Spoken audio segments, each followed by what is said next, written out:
Not the sharpest. "Hey, watch it!" the rusty old knife shouted at whoever just poked him in the handle. "Sorry, man, I didn't mean to poke you," the new blade apologized. And by new, I just mean new to the junk pile. In every other sense, he was just as dull and rusty as the rest. As a matter of fact, he was kind of pleased that his poke could even bother anybody anymore, let alone produce a little pain. "Did that really hurt?" he hopefully asked the guy that he accidentally bumped. "Nah," came the dismissive reply. "I just don't like somebody getting into my space," he grumped. "Well, they just chucked me in here, so I didn't exactly have control over my landing. I don't even know what I did wrong," the new guy kind of rambled. "One minute I'm hiding in the bottom of the knife drawer, and the next, junk." "Have you seen yourself lately?" asked the grump. "While you've been hiding, your rust spots have been developing rust spots. And the poke, yeah, I already told you it was more of a little bump." "Well, I can't be any rustier than you are, old man.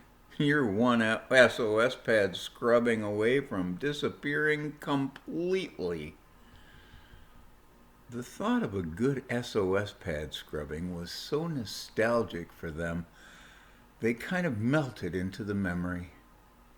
Ah, those were the days when somebody cared enough about them to keep them clean and shiny, enough to reflect their whole world. Now they hadn't reflected anything in decades. "Remember the 60s?" he asked, forgetting for a moment that he didn't really like the new guy. "Boy, do I," new guy shot back. "I was the favorite in the whole drawer. You had to be strong and sharp," chimed in his new pile partner. "Oh, yeah. I could slice ice. And don't get me started on what I could do to a steak, even if they grilled it down to leather." "I know exactly what you mean," came the reply. "I could slice a tomato so thin you could see through it." And so it went. The bragging brought on more reminiscing, which just brought on more bragging until the whole afternoon had passed in a most delightful way. Kind of exhausted from all the bragging, but still with nothing better to do, talk turned quietly toward the present. "So how did the favorite knife in the drawer end up on a junk heap?" they inevitably asked each other. "For me," offered the new guy, "since I was always on top of the drawer, I started to get pulled out for a lot of cardboard, which went fine at first, but after a while really took the edge off my famous blade.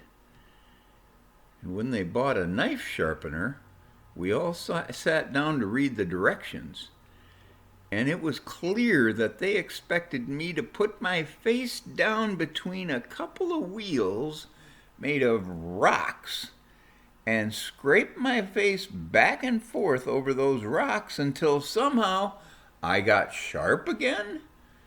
Let's just say I did not agree with their science. So I kept fidgeting at the last minute, causing them to drop me over and over until they gave up trying. That was the first of many me against the sharpener moments that relegated me to more and more cardboard and less steak. "What's your story?" "Well, kind of scarily similar," the other answered. "There I was in the glory days of knife life. There were no dollar stores or cheap imports. Plastic hadn't even been brought into the kitchen yet. It was all cold, hard American steel, and I was the coldest and the hardest. Then my main guy sees this new ad on TV for a knife that can cut a tin can in half. And his thought was, I wonder if any of my knives could do that. So he naturally chooses me for his grand experiment and tries it right on the dining room table. Of course, on TV, they use this newfangled metal called aluminum or something like that, and it was real soft. My guy picked a steel Campbell's can out of the trash.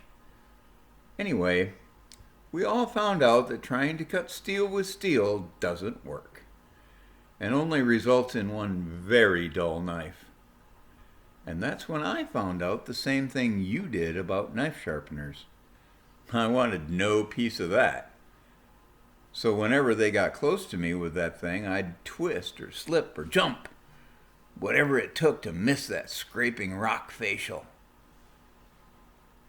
If knives could smoke, this would have been the perfect time for a smug cigar while they sat back in peaceful reverie, proudly congratulating themselves on their brilliant skills in successfully avoiding the dreaded sharpener their whole life.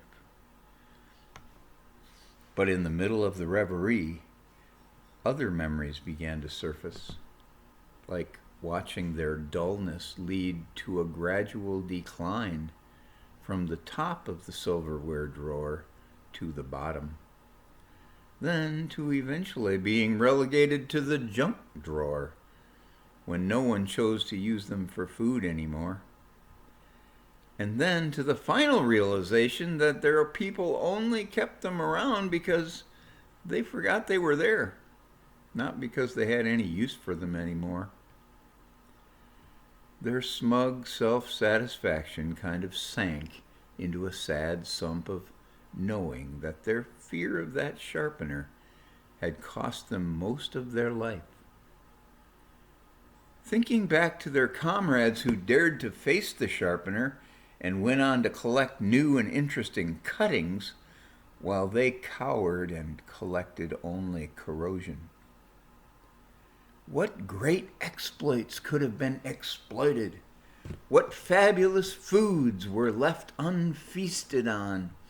What reflections left unreflected? Hey, I almost forgot, remembered the new guy. One of the bulldozer guys told me he could get us some steel wool, a sharpener, and a ride into town if we ever wanted to bust out of here.